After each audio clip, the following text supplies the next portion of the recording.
வராரு அதை வராரு இதை வராரு அதை வராரு இங்கே வராரு அங்கே வராரு.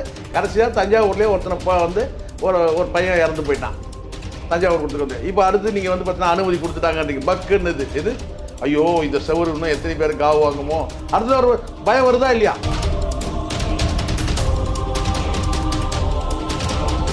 நல்லா புரிஞ்சுங்க. நீங்கள் இந்த சொல்லிட்டோம் கிளிட்டோம் அதெல்லாம் கிடையாது. அப்படின்னு சொன்னது உங்களால் வந்து பார்த்தீங்கன்னா இந்த மக்களை வாழ வைக்க முடியாது, சாவடிக்க தான் முடியும் உங்களால்.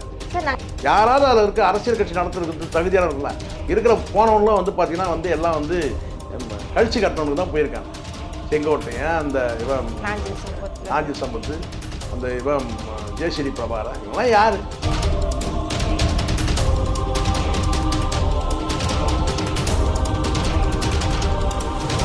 இன்னைக்கு டிஎம்கேக்கு வந்து மிகப்பெரிய பின்னடைவு. ஏன்னா கூட்டணி வந்து ஒருமித்த நீங்கள் என்னதான் அனௌன்ஸ் பண்ணாலும் கூட வந்து பார்த்தீங்கன்னா அங்கே வந்து இதயங்கள் இணையலை, கைகள் மட்டுமே இணைஞ்சிருக்கு, அவ்வளோதான்.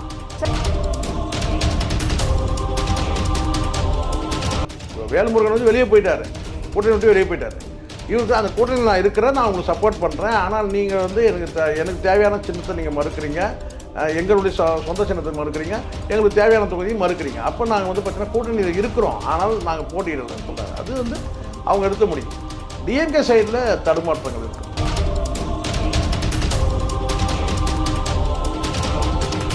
அங்கீகாரம் இல்லாத கட்சி தேமுதிகாவுக்கு நீங்கள் வந்து 10 சீட்டு கொடுக்குறீங்க. அப்போ எங்களுக்கு 8 கொடுக்குறீங்கன்னா அப்போ வந்து எப்படி பார்த்தாலும் உங்களை டீக்ரேட் பண்ணுறது தானே அது.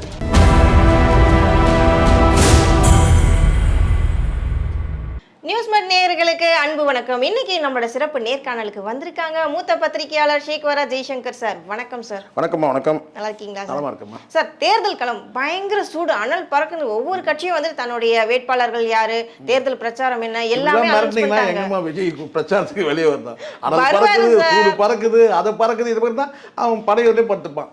அப்பெல்லாம் ஒண்ணும் இல்ல, தேர்தல் ஆணையம் பர்மிஷன் கொடுத்துருக்காங்க விஜய், சரிங்களா? மத்தவங்க எல்லாம் பெர்மிஷன் வாங்குறது ஏதாவது தெரிஞ்சுதாம்மா? இருந்தாலும் விஜய் அதுதான் இந்த புரியுது, இந்த பில்டப் புரியுதுங்களா?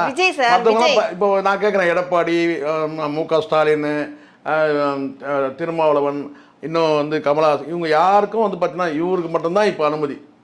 என்ன இதெல்லாம் ஒரு பில்டப்? எவ்வளோ நாள் தான் இப்படியே சொல்லி சொல்லி சொல்லி. இப்போ நான் ஒன்று கேட்குறேன், அது மட்டும் பதில் சொல்லுங்க. ரொம்ப எளிமையான கேள்வி. ஓட்டு போகிறதுக்கு விஜய் வருவாரா? கண்டிப்பா வருவார் சார். இல்ல அதுதான் இப்ப டவுட்டா இருக்கு. ஏன்னா இப்படியே சொல்லி கொண்டு வந்துட்டீங்க 2 வருஷத்தை. இதோ வராரு அதை வராரு இதை வராரு அதை வராரு இங்கே வராரு அங்கே வராரு. கடைசியாக தஞ்சாவூர்லேயே ஒருத்தனப்பா வந்து ஒரு பையன் இறந்து போயிட்டான் தஞ்சாவூர் கொடுத்துட்டு வந்து. இப்போ அடுத்து நீங்கள் வந்து பார்த்தீங்கன்னா அனுமதி கொடுத்துட்டாங்க பக்குன்னு இது ஐயோ இந்த செவரு இன்னும் எத்தனை பேருக்கு காவு வாங்குமோ அடுத்த ஒரு பயம் வருதா இல்லையா? பாருங்க, நாங்க ஒரு வாட்டி தப்பு பண்ணிட்டோம், 2 வாட்டி தப்பு, சும்மா அடிக்கடி நாங்க தப்பு பண்ணுவோம் இல்ல. நீங்க அடிக்கடி தான் தப்பு பண்ணீங்க, மொத்தமே வந்து தப்பு தானே. கட்சியே தப்பு தானேமா, கட்சியே தப்பு தானே சார். மாற்றத்திற்கான கட்சி தமிழக வெற்றி கழகம் அப்படின்னு நீங்க சொல்றீங்க. மாற்றத்திற்கான என்ன மாற்றம் நடந்தது? மரணம் தான் நடந்துட்டு இருக்குது. மாற்றம்லாம் நடக்கல. அவன் வந்து பாத்தீங்கன்னா வந்து இது அவன் வந்து இப்போ வந்து அதுவும் சமீபத்தில் பார்த்தா ஜெகதீஷ் பாண்டியன் மேலே வந்து அந்த மேடையில் வந்து அந்த இது போஸ்ட் இது வந்து கம்பி வந்து விழுது. அவர்லாம் வந்து அவர் தலையெழுத்து பாருங்க, அவர்லாம் ஒரு போராளி தலைவர். யார்? ஜெகதீஷ் பாண்டியன்லாம் உண்மையிலே வந்து ஒரு போராளி. ஆனால் அவருடைய கெட்ட நேரமாக என்னன்னு தெரியல, அங்கே போயிட்டு அவனுங்கிட்ட போய் நின்றுருக்காரு. அதுக்கப்புறம் அந்த சம்பவத்துக்கு பிறகு அவரை பார்க்கவே இல்லை. அந்த சம்பவத்துக்கு பிறகு பார்க்கவே இல்லை. என்ன காரணம்? ஒரு கம்பம் வந்து ஒரு மேடைக்கு போகிறாருமா, அந்த மேடையில் இருக்கிற அந்த ஒரு கொடி வந்து ஒரு மேலே விழுதுமா, தலையில் வந்து கிட்டத்தட்ட இந்த இடத்துல அடிப்படுது. அதை வந்து காணொலி எப்படியோ விஜய் பார்த்துருப்பார் இல்லையா? குறைஞ்சபட்சம் விசாரணை பண்ணல, எப்பா என்னப்பாச்சு ஏதுப்பாச்சுன்னு சொல்லிட்டு கிழிச்சாரு. அதுக்கு பிறகு ஜெகதீஷ் பாண்டியன் அந்த மேடையிலே இல்லை. போங்க, நான் வேணா ஃபோன் பண்ணி கேட்டோன்னா, அண்ணா எங்கன்னா என்னென்ன இது என்னன்னாச்சு, எங்கே இருக்கீங்க, நான் வேணா கேட்குறேன் வேணா சார். அது ஒரு எதுக்கு இல்லை எதுக்கு சொல்கிறேன்னா, இவங்களால வந்து பார்த்தீங்கன்னா எல்லாரும் குத்துயிரும் குளையருமா இருக்கிறாங்க. அன்றைக்கே அவருக்கு ஏதாவது ஒன்று ஆயுதுன்னு என்ன ஆயிருக்கும் நீங்களே சொல்லுங்கள். இது ஒரு இந்த தஞ்சாவூரில் இன்றைக்கி ஒரு பிள்ளை இறந்து போயிட்டான்ல, உயிர் தான். அதுக்கு நீங்க சரி உயிர் தான் சொல்றீங்க, அதுக்கு நாங்க அதுக்கு முன்னாடி என்ன சொன்னோம்? என் வண்டி பின்னாடி வராதீங்கப்பா வராதீங்க இதெல்லாம் வந்து பாருங்க, நல்லா புரிஞ்சுங்க. நீங்கள் இந்த சொல்லிட்டோம் கிளிட்டோம் அதெல்லாம் கிடையாது. புரியுது சொல்கிறது? உங்களால் வந்து பார்த்தீங்கன்னா இந்த மக்களை வாழ வைக்க முடியாது, சாவடிக்க தான் முடியும் உங்களால். இல்லம்மா, அந்த முகராசின்னு ஒன்று இருக்குது இல்லம்மா, இதெல்லாம் அப்படிதான் எடுத்துக்கணும். சென்டிமெண்டா பண்ண நினைக்காதீங்க. ஹிட்லருக்கு எப்படி வந்து ஒரு இது எப்படி ஹிட்லர் வந்து தினம் தினம் யோசனை பண்ணி தான் வந்து பார்த்தீங்கன்னா மக்களை வந்து கொள்வான்னு சொல்லுவாங்க. இது தினம் ஒரு பிளான் பண்ணுவானா, எப்படி வந்து ஐயோ துப்பாக்கியில் சுட்டா புல்லட் வேஸ்ட் ஆகுது, இவ்வளோ புல்லட் செலவு பண்ணுமா, இந்த வந்து பார்த்தீங்கன்னா இந்த தூக்கில் மாட்டோம்னா இத்தனை வந்து ஒர்க்கருக்கு சம்பளம் தரணும், இவ்வளோ சோல்ஜருக்கு சம்பளம் தரணுமே அப்படி இந்த மாதிரி தினம் யோசிப்பான். அவன் வந்து கொள்வது வந்து எப்படி வந்து செலவு சிக்கனமாக்கி எப்படி கொள்வது, இதெல்லாம் நீங்கள் பண்ணுறதெல்லாம் பார்த்து தானே இருக்கிறோம். எல்லாம் வந்து நல்லா தெரியுது. ஒரு 41 பேர் இறந்ததுக்கே நீங்கள் எந்த உங்கள்கிட்ட வந்து அந்த கவலையே கிடையாது. அதுக்கு ஏதாவது பொறுப்பேற்றுக்கிட்டீங்களா? கிடையாது. இப்படி பொறுப்பேற்ற சார் உள்ள போய் ஒரு 10-20 நாள் உட்கார்ந்து இதெல்லாம் வந்து எப்படி இல்ல அந்த கவலையை வந்துட்டு வெளில காட்ட முடியாம உள்ள இது ஏன் போயிட வேண்டியதானே. இந்த பக்கம் எங்கேயாவது போனீங்களா, மும்பை போனீங்களா, இன்னும் அந்த பக்கம் நேபாள், இந்த பக்கம் ஏதாவது ஏன் வெளிநாட்டு கூட போய் ரெஸ்ட் எடுத்துகிட்டு வரலாமே அந்த துக்கத்தை போகிறதுக்காக. நல்லா பார்த்தீங்கன்னா மலேசியாவில் போய் டான்ஸ் ஆடுறத நம்ம பார்க்குறோம், இந்த மேடையிலே டான்ஸ் ஆடுறத பார்க்குறோம். துக்கம் வந்தால் எவனாவது பண்ணுவானாமா, இந்த பைத்தியக்காரனாவது அப்படி பண்ணுவானாமா.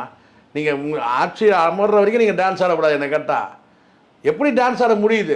டான்ஸ் ஆட கூட எங்களுக்கு உரிமை இல்லையா? ஆமாம், டான்ஸ் ஆட உரிமை இல்லைம்மா. ஒரு துக்க நிகழ்ச்சி நடந்திருக்கு, நீங்கள் டான்ஸ் ஆடுறீங்கன்னா அப்போ நீங்கள் எப்படிப்பட்ட ஆள்? நீங்கள் போங்க, கேள்விக்கு போங்க. இதெல்லாம் வந்து இதான் நீங்கள் ரொம்ப முட்டு கொடுத்தீங்கன்னா என்னதான் சொன்னாலும் நீங்கள் அந்த முகராசியை பற்றி முகராசியில் வந்து அது அப்படிதாம்மா இருக்கும். நான் தான் சொல்கிறேன்ல, ஹிட்லரு இதெல்லாம் சில பேர் இருக்கிறானுங்க, இந்த இடிய மீன் ஹிட்லரு இவனுங்கெல்லாம் வந்து பார்த்தீங்கன்னா நல்லவன்ற பேர் கடைசி வரைக்கும் வரலாறே அவங்கள வந்து காரி துப்பின்னு தான் இருக்குது.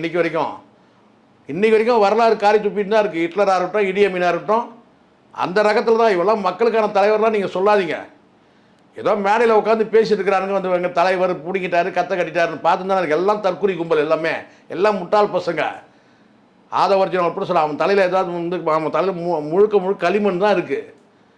கேட்டால் டிக்ளேர் பண்ணிட்டான், நான் டிக்ளேர் பண்ணிடுறேன், நான் டிக்ளேர் பண்ணுறேன். என்னத்தான் டிக்ளேர் பண்ணுறேன்? இங்கே தான் டிக்ளேர் ஆகிட்டு தானே இருக்குது. எல்லாம் தற்கொலை கும்பல் டிக்ளேர் ஆகிருக்கு.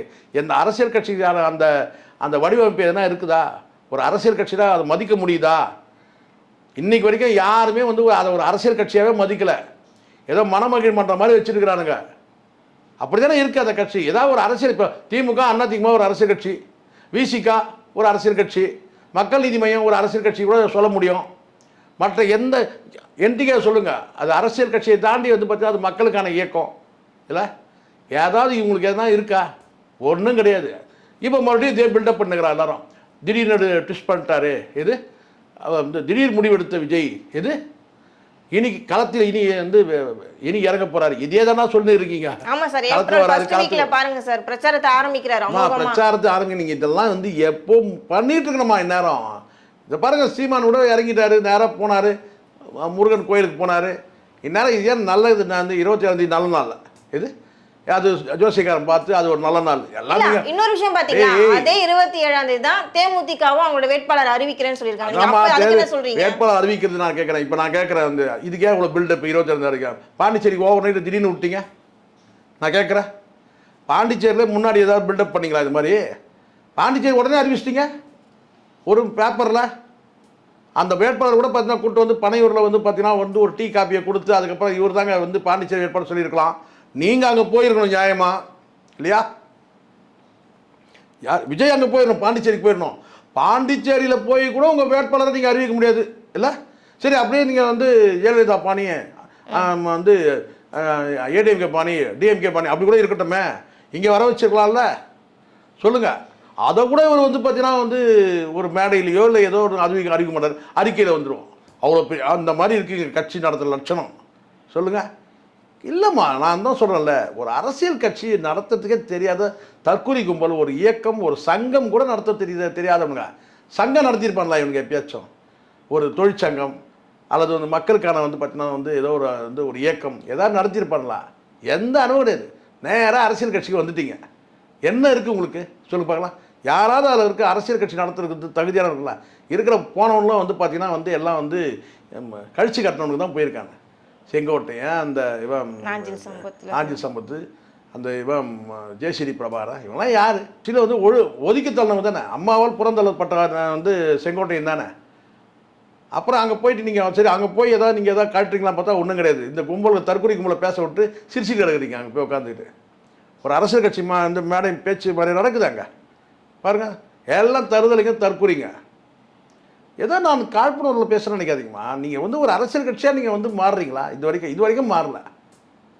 அப்புறம் வந்து பார்த்தீங்கன்னா பில்டப் மட்டும் வந்து பார்த்தீங்கன்னா கிளம்பிட்டாரு, இதை வந்துட்டார், இதை நாளையிலேருந்து பாரு, இன்னைக்கு இறங்கிடுவார், நாளைக்கு இறங்கிடுவார், இதே சொல்லணும் வந்துட்டீங்க. இப்போ அதான் நான் கேட்குறேன், இவன் ஓட்டு போடுறதுக்காவது வருவான். நான் முதல்ல ஒரு நல்லா புரிஞ்சுங்க 234 தொகுதி ஒரு நாளைக்கு நீங்கள் 7 தொகுதி இன்னும் சுற்றணும். அப்போ தான் பிரச்சாரம் கவர் பண்ண முடியுமா? 234 தொகுதிக்கு ஒரு நாளைக்கு 7 தொகுதி கவர் பண்ணணும். ஒரு தொகுதியே உன்னால கவர் பண்ண முடியாது. சார் அதுக்கு தான் சார் நட்சத்திர பேச்சாளர்கள் வந்து யார் நட்சத்திர பேச்சாளர் தான் எல்லாம் இவங்களா? ஏதோ இந்த ஏர்போர்ட்ல நட்சத்திர ஆமைகள் பிடிபட்ட மாதிரி பேசிருக்கீங்க. நட்சத்திர யாரை போய் சொல்றீங்க பாருங்க. நட்சத்திர பேச்சாளர் யாருமா? யார் சொல்லுங்க. நாஞ்சில் சம்பத் இருக்காங்க, ராஜ்மோகன் இருக்காங்க, இன்னொருத்தங்க செங்கோட்டையன் இருக்காங்க. நட்சத்திர பேச்சாளர் கிடையாது அவன். புரியுதா சொல்லுது? அவனெல்லாம் நட்சத்திர பேச்சாளர்லாம் சொல்லாதீங்க. திராவிட இயக்கம் பார்த்தீங்கன்னா மென்னு துப்புன வந்து பார்த்தீங்கன்னா இந்த முருங்கைக்காயெல்லாம் மென்னு துப்புவாங்க பாருங்க. அப்படிதான் அவன் துப்பி வச்சிருக்கு. யார?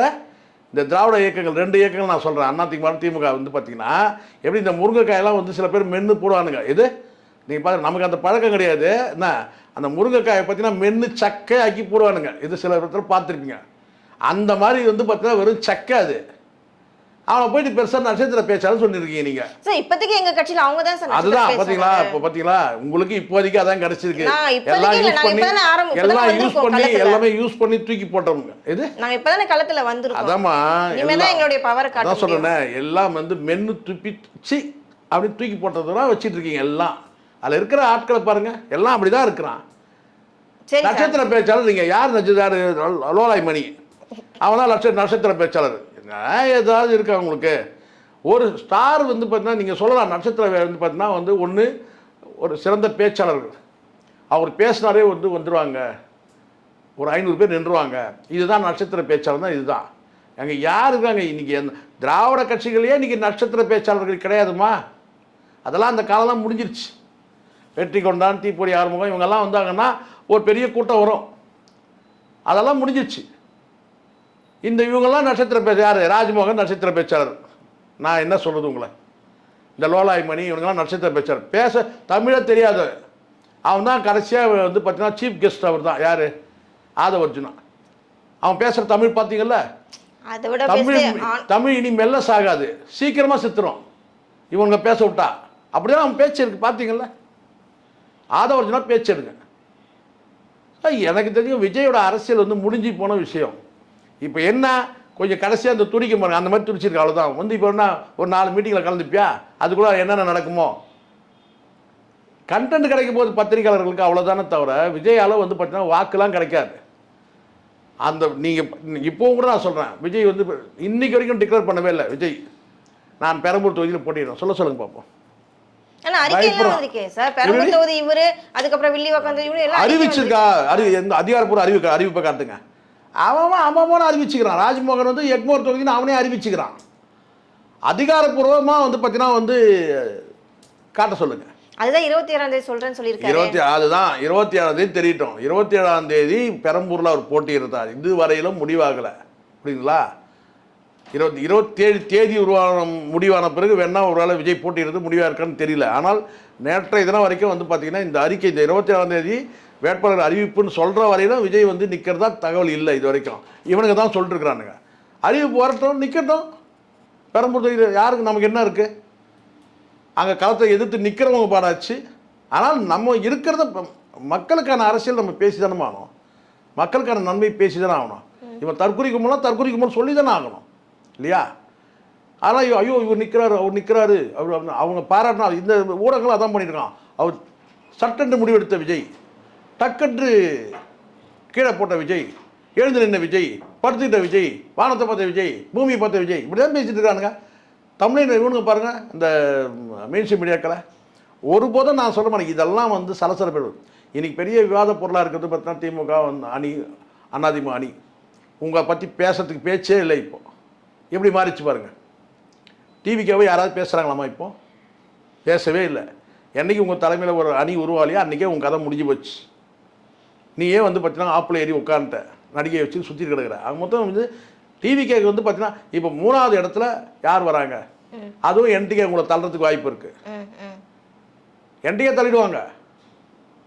நீ என்னதான் நீ வந்து எல்லா தொகுதியும் நீங்கள் டெபாசிட் இருந்தால் கூட காரைக்குடியில் சீமான் வெற்றி உறுதியாகுது. அப்போ நீங்கள் என்ன பண்ணுவீங்க? புரிய சொல்ல நீங்கள் 3வது இடத்து தள்ளி போடுவீங்க. இப்போ மற்ற வாக்கு இருக்குது, நீங்கள் பல இடங்களில் நீங்கள் டெபாசிட் எடுப்பீங்க. ஆனால் அங்கெல்லாம் வந்து பார்த்தீங்கன்னா அவங்க வந்து உங்களோட வாக்குகள் அதிகமாக காட்டுவாங்க. இப்போ உங்களுக்கு போட்டியே வந்து பார்த்தீங்கன்னா வந்து உங்களை 4வது இடத்துக்கு தள்ளுவாங்க என்டிகே. அது நடக்க தான் போகுது. இங்கே அணிகள் இருக்கிறதுனால வந்து பார்த்தீங்கன்னா 2வது அணி யாருன்றது திமுகவா அல்லது அதிமுகவா இருக்குது, யார் ஆளுங்கட்சின்றது அதுவே இப்போ களம் மாறிடுச்சு. முன்னாடி வந்து டிஎம்கேன்னு பேசியிருந்தாங்க. இப்போ அங்கே ஏற்பட்ட கூட்டணி குழப்பங்கள் அதிமுக வந்து இப்போ முன்னேறி வருதுன்ற தகவல் இருக்குது. இப்படி களம் ஒரு நாளும் மாறிக்கிட்டே இருக்குமா. இறுதி நாட்களில் தெரிஞ்சிடும் இவங்க என்னன்றது தெரிஞ்சிடும். ஆனால் இன்றைக்கி டிஎம்கேக்கு வந்து மிகப்பெரிய பின்னடைவு. ஏன்னா கூட்டணி வந்து ஒருமித்த நீங்கள் என்ன தான் அனௌன்ஸ் பண்ணாலும் கூட வந்து பார்த்தீங்கன்னா அங்கே வந்து இதயங்கள் இணையலை, கைகள் மட்டுமே இணைஞ்சிருக்கு, அவ்வளோதான். சார் இதுக்கிடையில் இப்போ நீங்கள் சொன்னாலே ஞாபகம் வருது. ஒரு பக்கம் வந்து ஏடிஎம்கே அதிமுக வந்துட்டு அவங்களோட வேட்பாளர்கள் யார், தேர்தல் அறிக்கை என்னன்னு சொல்லி ரொம்ப ஃபாஸ்ட்டாக, அது இன்னொரு விஷயம் கேள்விப்பட்டீங்கன்னா இன்னிலேருந்து பிரச்சாரமே ஆரம்பிச்சிட்டாரு எடப்பாடி ஐயா ஒரு பக்கம். ஆனால் திமுக சைடில் ஒரு பரபரப்பாக ஆரம்பிச்சாங்க, பெருமை சைலண்டாக. அதுதான் இந்த இன்னும் அவங்களுக்குள்ள அந்த வேட்பாளர் அறிக்கை. வேல்முருகன் வெளியேறிட்டாரு, கமல் வந்து கிட்டத்தட்ட வந்து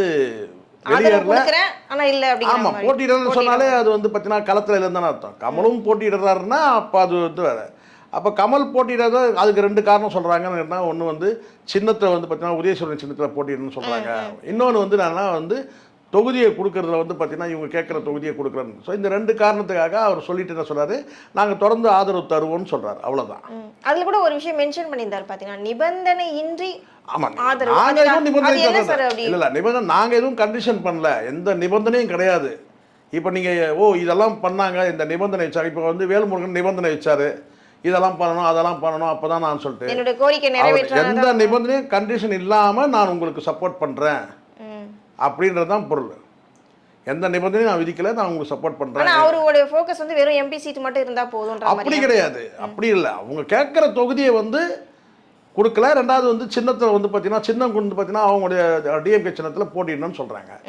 இது 2ம் அவருக்கு முரணாக இருக்குது. அப்போ நாங்கள் வந்து கேட்டால் நாங்கள் பரவாயில்ல, நாங்கள் போட்டிடலைங்க, ஏன்னா நீங்கள் தோக்கிற தொகுதியை கொடுக்குறீங்க, எங்களுக்கு வெற்றி வாய்ப்பு எங்கே இருக்குதுன்றதை அங்கே தானே பண்ணோம். ஏன்னா என்ன களத்தில் இருந்ததுனால எங்கே அதிகமான வாக்குகள் வாங்கியிருக்காங்களோ அங்கே தான் வந்து அவங்க போட்டியிட முடியும், அதுதான் நியாயமானதாக இருக்கும். அப்போ அந்த தொகுதி நீங்கள் கொடுக்கணும் போது இல்லைங்க நான் போட்டியிடலைன்னா அதோட நான் உங்களுக்கு சப்போர்ட் பண்ணுறேன், நாங்கள் போட்டிட்டோம்னா கூட சப்போர்ட் இல்லைன்னு சொல்லவே இல்லை. இப்போ வேல்முருகன் வந்து வெளியே போயிட்டார், கூட்டணி விட்டு வெளியே போயிட்டார். இவருக்கு அந்த கூட்டணியில் நான் இருக்கிறேன், நான் உங்களுக்கு சப்போர்ட் பண்ணுறேன், ஆனால் நீங்கள் வந்து எனக்கு தேவையான சின்னத்தை நீங்கள் மறுக்கிறீங்க, எங்களுடைய சொந்த சின்னத்தை மறுக்கிறீங்க, எங்களுக்கு தேவையான தொகுதியும் மறுக்கிறீங்க. அப்போ நாங்கள் வந்து பார்த்தீங்கன்னா கூட்டணியில் இருக்கிறோம், ஆனால் நாங்கள் போட்டியிடலைன்னு சொல்கிறாரு. அது வந்து அவங்க எடுத்த முடியும். டிஎம்கே சைடில் தடுமாற்றங்கள் இருக்குமா, அது சரி பண்ணிக்கணும். ஏன்னா இன்றைக்கி வந்து அதிமுக வந்து பார்த்தீங்கன்னா பரவலாக வந்து ரொம்ப நாளைக்கு இந்த உருட்ட முடியாதுல்ல. பிஜேபி நீங்கள் காட்டி பயமுறுத்த முடியாதுல்ல. பிஜேபி ரூலிங் வந்துடும், பிஜேபி ஆட்சி வந்துடும், பிஜேபி ஆட்சி வந்து சொல்ல முடியாதுல்ல. அப்போ இந்த இடத்துல வந்து பார்த்தீங்கன்னா நீங்கள் வந்து முதல்ல வந்து நிறைய கட்சிகளை சேர்க்கறது பெருசில்ல, அந்த இருக்கிற கட்சியோடு நீங்கள் எப்படி இணக்கமாக இருக்கிறீங்க, எப்படி நீங்கள் மகிழ்ச்சியாக நீங்கள் வந்து அந்த கூட்டணியை வழி நடத்திட்டு போகிறீங்களான்னு இருக்குல்ல. இப்போ இங்கே எல்லாருக்குமே ஒரு இறுக்கமாயிடுச்சு. விசிகாவுக்கு ஒரு மனவேற்றுமை, மக்கள் நீதி மையத்துக்கு மனவேற்றுமை, கம்யூனிஸ்டுகளும் மனவேற்றுமை, ஏன் காங்கிரஸுக்கு கூட பார்த்தீங்கன்னா வந்து அவங்க கேட்ட தொகுதி கொடுக்கலன்னு சொல்லி 35 தொகுதி கேட்டாங்க, 27 கொடுத்தாங்கன்னா அவங்களும் வந்து மனவேற்று, அது தகுதி இல்லைன்னு வச்சுங்க, அது வேறு விஷயம். ஆனாலும் மனவேற்றுமை இருக்கு.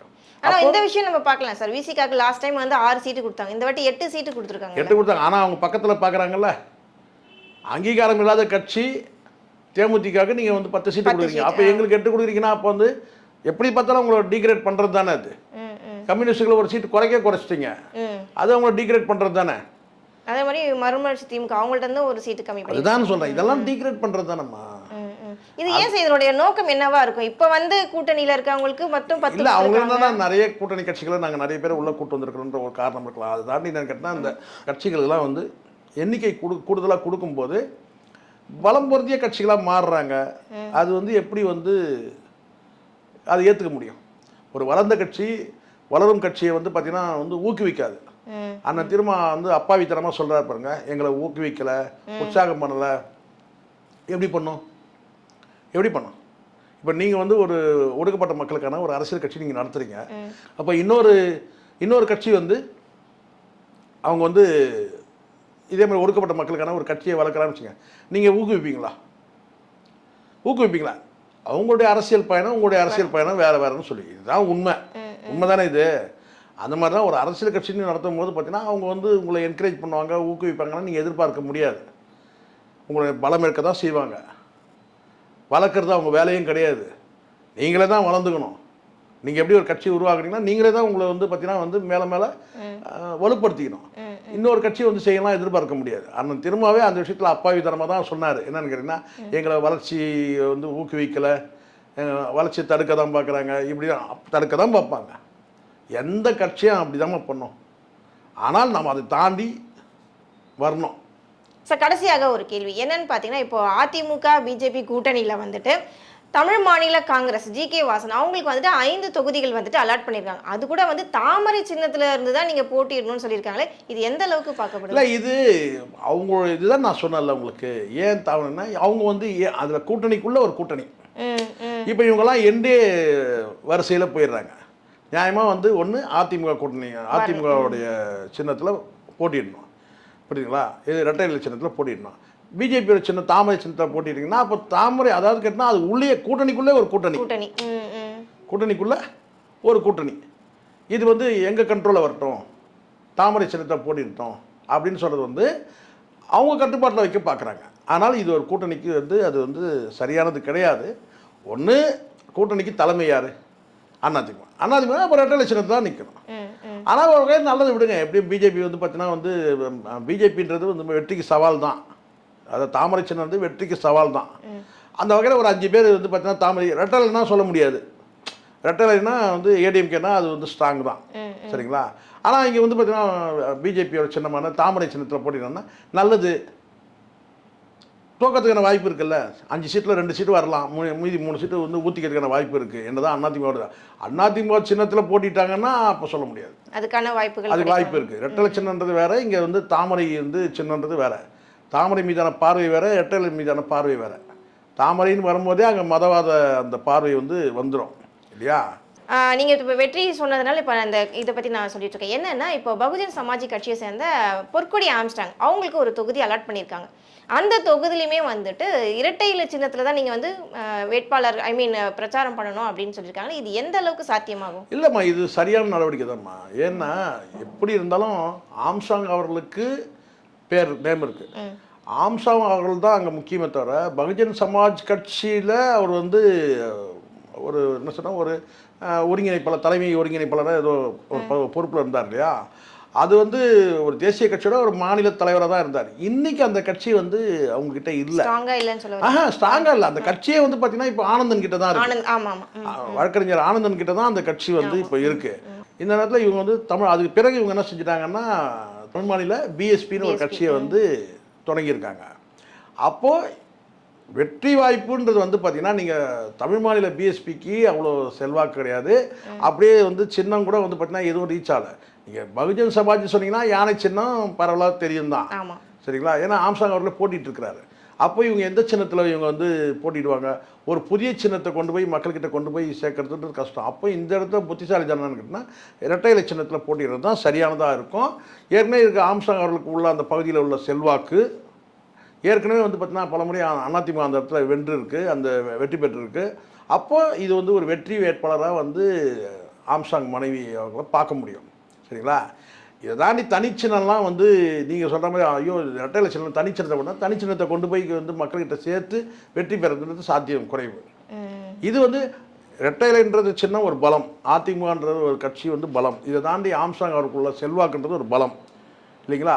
இன்னும் சொல்ல போனால் ஒரு அனுதாபமும் இருக்குது. அப்படி இருக்கும்போது பார்த்தீங்கன்னா அந்த அம்மா வந்து வெற்றி பெறத்துக்கு வாய்ப்புகள் நிச்சயமா. ரொம்ப நன்றி சார். நம்ம மக்களுக்கு நேர்களுக்கு புரிகிற மாதிரி நிறைய விஷயங்கள் சொன்னீங்க. தொடர்ந்து பேசுவோம். நன்றி, வணக்கம். நன்றிம்மா.